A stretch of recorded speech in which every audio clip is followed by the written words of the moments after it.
জামাতকে আসলে জিয়াউর রহমান সাহেব রিভাইভ করেছিলেন। সকল আওয়ামী লীগ না, সকল বিএনপি না, সবখানেই জামাত ইসলাম আছে। সকল জামাত যারা পেল তারা খুব খুশি, আর যারা পেল না তার তারেক রহমান সাহেব খারাপ। জামাতকে আসলে জিয়াউর রহমান সাহেব রিভাইভ করেছিলেন, কাছে টেনে নিয়েছিলেন। কিন্তু জামাত যে আইডিওলজিগুলো বা যে চিন্তা চেতনা, ধ্যান ধারণা, যে ড্রেস কোড বা যে কাজগুলো করতে চাচ্ছিল ওইগুলো অ্যাভেল করা, ওন করা, এটা জিয়াউর রহমান সাহেবের পক্ষে ওই মুহূর্তে সম্ভব ছিল না। কেন তখনও পর্যন্ত মুক্তিযুদ্ধের একটা দগদগে দাগ বাংলাদেশের আনাচে কানাচে ছিল এবং অসংখ্য মুক্তিযোদ্ধা সোলজার তখনও সেনাবাহিনীতে ছিল। তো এটা নিয়ে প্রচণ্ড রকম সমস্যা হচ্ছিল। তার সঙ্গে সঙ্গে জাসদ ছিল, কর্নেল তাহেরের মানে তার ফাঁসি হওয়ার পরও একটা শক্তিশালী সাপোর্টার সেনাবাহিনীতে ছিল। ফলে তার পক্ষে ওটা মানে জামাতকে নিয়ন্ত্রণ করা সম্ভব ছিল না, মোকাবেলাও করা সম্ভব ছিল না। তো এই জন্য তাকে পলিটিক্যালি তিনি প্রথমে চেষ্টা করলেন যে ওই সময়টাতে কিন্তু মৌলানা মান্নান সাহেবের অভ্যুদয় ঘটে এবং he was one of the most Jamiatul Mudarrisin করতেন, কিন্তু সেইখান থেকে ইরাকের সঙ্গে তার অনেক সম্পর্ক। এটা এরশাদের আমলে কিন্তু তাকে জিয়াউর রহমান সাহেব প্রথম তাকে ফিল্ডে নিয়ে আসলে মূলত এন্টি জামাত অ্যাক্টিভিটিস করার জন্য। তো তিনিও মুক্তিযুদ্ধে তার বিতর্কিত ভূমিকা ছিল বাহাউদ্দিন সাহেবের বাবার। কিন্তু আমার বাংলাদেশে আমার দেখা মতে মানে আলেম ওলামাদের মধ্যে, আরবি জানাদের মধ্যে আমি মাওলানা মান্নান সাহেবের মতো এত লেখাপড়া জানা, এত চৌকস এবং এত বুদ্ধিমান, স্মার্ট কাকে বলে, আমি এই বাংলাদেশের আপনি কোনো লোককে, আপনি মাওলানা মান্নান সাহেবের সাথে আপনি চলছেন কিনা জানি না, তার মতো এত মেধাবী, এত ক্যারিশম্যাটিক। সে যে আরবি বলতে পারতেন, তিনি যে ইংরেজি বলতে পারতেন, তিনি যে বাংলা বলতে পারতেন এবং যে কোনো মানুষকে এক মিনিটে তিনি যেভাবে কনভিন্স করতে পারতেন, হোক সেটা নারী। আমি অনেক ছোট, কিন্তু আমি তাকে দেখেছি একাধিকবার এবং যেহেতু খুবই কাছাকাছি, যেহেতু আমি ইনকিলাবে আমার ক্যারিয়ার শুরু, তো আমি তাকে বস হিসেবে দেখেছি। তো আমি তাকে বুঝতে পারি। তো এই মানুষটিকে জিয়াউর রহমান সাহেব ব্যবহার করেছেন মূলত এই জমিয়তুল মুদাসসিরিনের মাধ্যমে একটা ভিন্ন প্ল্যাটফর্ম তৈরি করে জামাতের বিরুদ্ধে। তো তারপরেও কিন্তু যেহেতু ওটা 100% পলিটিক্যাল ছিল না, মান্নান সাহেব তাকে যথেষ্ট মানে রিলিফ দিয়েছেন জিয়াউর রহমান সাহেবকে।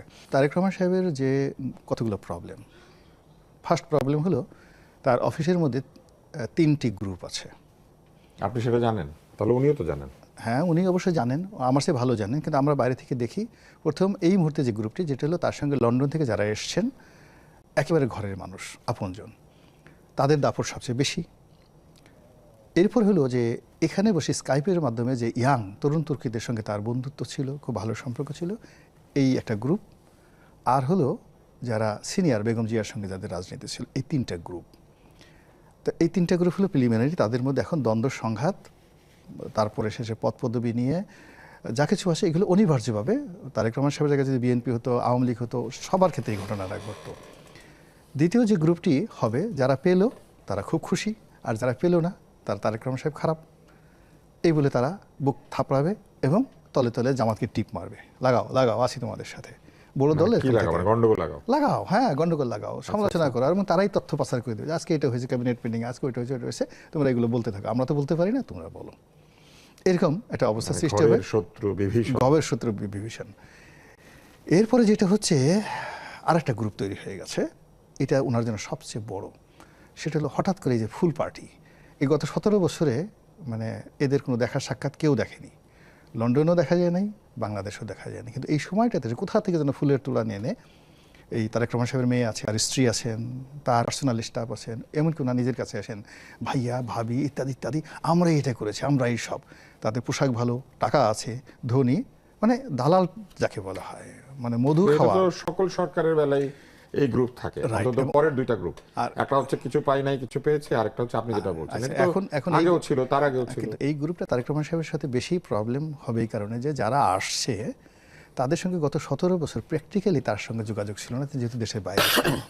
কিন্তু যদি উনি বাংলাদেশে থাকতেন, কিংবা এটা যদি বেগম জিয়া হতেন, কিংবা এটা যদি শেখ হাসিনা হতেন, তাহলে তিনি সবাইকে চিনে যায়, তুই যে ফুল নিয়ে আজকে আসলি, তোর তো এতকাল দেখি নেই, তোর বাপের নাম কি, বাড়ি কোথায়, এই কথাটা জিজ্ঞেস করতে পারতেন। কিন্তু তারেক রহমান সাহেব ভদ্রলোক মানুষ, তিনি এই কথাগুলো জিজ্ঞেস করতে পারবেন না। তো এরকম ইন্টারনালি যে সমস্যাগুলো আছে, তার সঙ্গে সঙ্গে যে মৌলিক রাষ্ট্রের সমস্যা, অর্থনৈতিক সমস্যা, বেকার সমস্যা, যেটা আজিজ ভাই বললেন, তারপরে আরও অনেক সমস্যা, আমলাতন্ত্রের সমস্যা, এই সমস্যার কারণে এভরিডে প্রথম 6 মাস তার জন্য একটা বিভীষিকার সময় পার হবে। আর এই সময়টিতে তিনি যদি সফল হন, তিনি যদি প্রচণ্ড সফল হন, তাহলে লোকজন তাকে মনে করবে তিনি তার বাবার মতোই মহামানব। কেন জিয়াউর রহমান সাহেব কিন্তু ক্ষমতা আসার সঙ্গে সঙ্গে উইদিন 3 মান্থসের মধ্যে বাংলাদেশে কতগুলো র্যাডিক্যাল পরিবর্তন এসেছিল।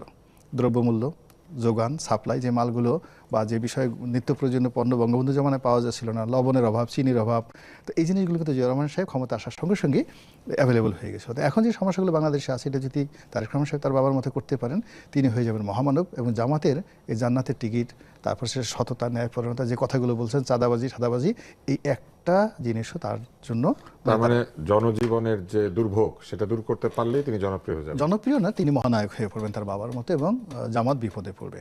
আর জামাত যখন বিপদে পড়বে তখন কি করবে, কি আমরা তো একা পারতেছি না, আসো, মানে তখন আওয়ামী লীগের সঙ্গে তারা যোগাযোগ করবে এবং আওয়ামী লীগ মানে আপনি বলছেন যেই বিপদে পড়ুক তারাই এই এটা হলো এক পার্ট, পতিত স্বৈরাচারকে ডেকে নিয়ে আসবে। রাইট, ডেকে নিয়ে আসবে, এতে কোনো ওয়ে নাই, এটাই রাজনীতির। এইদিকে বিপদে পড়লেও জামাত তাদেরকে নিয়ে আসার চেষ্টা করবে, আবার এইদিকে পড়লেও আবার যদি বিএনপি যদি ধরেন খুব খারাপ করছে, অর্থাৎ তারেক রহমান সাহেব পারলেন না, তো উনি প্রতিদিন সরকারের মধ্যে, এখন ডক্টর মোহাম্মদ ইউনূসের যে অবস্থা হয়েছে, তারেক রহমান সাহেবের ঠিক ধরেন সেরকম অবস্থা হলো। সেরকম সম্ভাবনা কি আপনি আছে বলে